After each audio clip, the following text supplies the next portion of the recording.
lot of the big Hong Kong money away from San Francisco. They were buying up Silicon Valley.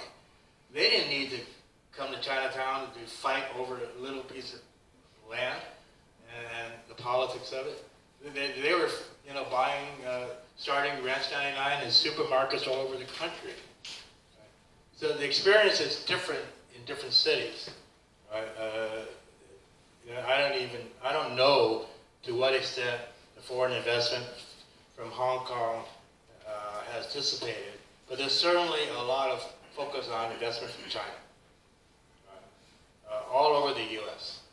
Whether most of that money is coming into the inner city, the city, suburbs, raw land, or downtown office buildings, right?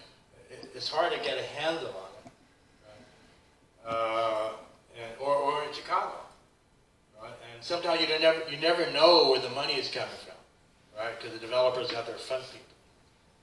But clearly there is a factor there of Chinese investment from China and other parts of Asia into American Chinatown and Canadian Chinatown. I mean, look at Li Ka-shing in Vancouver, right? He's public. There are many other Li Ka-shings who are maybe behind the scenes that you never know about. Other questions? Hearing none? None? Going once? Oh, yes. So, this is probably more sensitive. What are the fundings coming from when you organize events? Where what? Fundings coming from? Well, we earmark a lot of our discretionary funding from our community donations and fundraising events to the organizing work. Because it's very hard to get, and sometimes you should not get government money to do organizing. Although it's sort of an art form of biting the hand that feeds you sometimes. And it is hard money to get. It's not easy to get other money, but you can get housing development money, planning money, service money. Organizing is a lot harder, and it has to come from your own community. Any other questions? Any last words, Uncle Henry? Oh, wait, Henry, let this guy go first. You have a question? Yeah, on your presentation, a lot of us focus on leadership in Chinese communities. As everybody aware that when Obama was president, black leadership really helps a lot, okay? A lot of black leaders emerge. We have a guy that's running for president, Andrew Yang. He's 8%, okay? What can the Chinese community leadership do to help him? Because the bottom line is, rising tide lifts all boats. We have a man that's actually running for president, and he's getting noticed, okay? And he's rising. What should the Chinese community do to help him? Good question. I love to watch Andrew. I mean, I don't know whether he really is going to be president, but he's done much better than anybody ever thought. Right? 200,000 donors. In some polls, 3, 4, 5%. 8% now. 8% now. He's right below the first tier, right? So there's a lot of donations that he will get. He's been to San Francisco a number of times for fundraising, and I assume he's been here. And it's worthy of support, just for the leadership. Right? But it doesn't mean that you should put, if you're into politics, it doesn't mean that you should put all your eggs in the Andrew Yang basket, right? When there may be other candidates who have a better chance. But he's very articulate, and his theory of the $1,000 a month is very innovative. So Henry, last word. I was born in Chicago. Well, the last word. The last word is going to take a while, okay? And it started out when I was raised in Chinatown. It was all Cantonese. All the way up until the 80s and the 90s, it was all Cantonese. And then people started buying the property.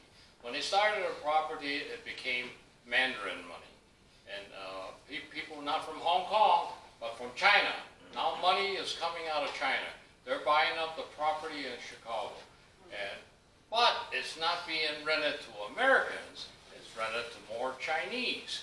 and they developed their own theories about how to do their renting and how to raise their rent and something.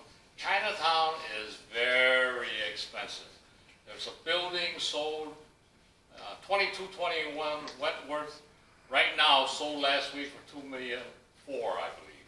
And it's the last day of the sale is tomorrow. It's a gift shop, 60% off. But that building is being for sale for $2.4 million. It's sold. I worked in that building. It was Lucky Coffee Shop when I was about 18, 19 years old. And now I see the money here coming into Chicago Chinatown. Coming in now, every business is different. Everybody and their brother is here. The Onleung building was taken over by the FBI and given to, I believe it was Hoi Tak School. And that was a lot of politics too, because we fought it. I was a member of Onleung since 1945, one of the original young ones. But the government took it over, they auctioned everything off. We never even knew about the furniture and stuff that disappeared. I mean, the government took advantage of us. But true, the people that ran the organization were stupid, because they let all the records be caught. And the government took them, prosecuted them, and they were caught for racketeering. Now, you walk into Chinatown, you see lights. It's almost like mini Las Vegas, only no gambling. Okay. When I was growing up in Chinatown, every store was a gambling joint, all fan-tan. And I grew up in that fan-tan. My father made his money in that business. And then my dad worked at Wong Kao, right? Yeah. Okay. And the reason that the Chinese and the Italians were together was because the Italians and Chinese interfaced with a lot of things. But most of it was intertwined with gambling. And a few of the stores where his father used to be the bookie was right here in Chinatown. So, but I think I better give up because I could be here for an hour. Yes, you can. Okay, thank you.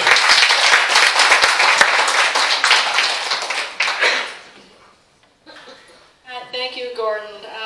And thank you all for being here. I want to thank Tim for setting this up, because if Tim hadn't mentioned it, we wouldn't have known about this. And I know, like Gordon said, half the room here is related to him anyway. So welcome to the museum. And also want to acknowledge somebody who managed to sneak in the middle of the presentation. John, please stand. So John's the former acting secretary, and he decided he didn't want to do it anymore. So now I'm the secretary. Don't let his appearance fool you. He can speak better Chinese than most of us. So anyway, we have a table set up in the back.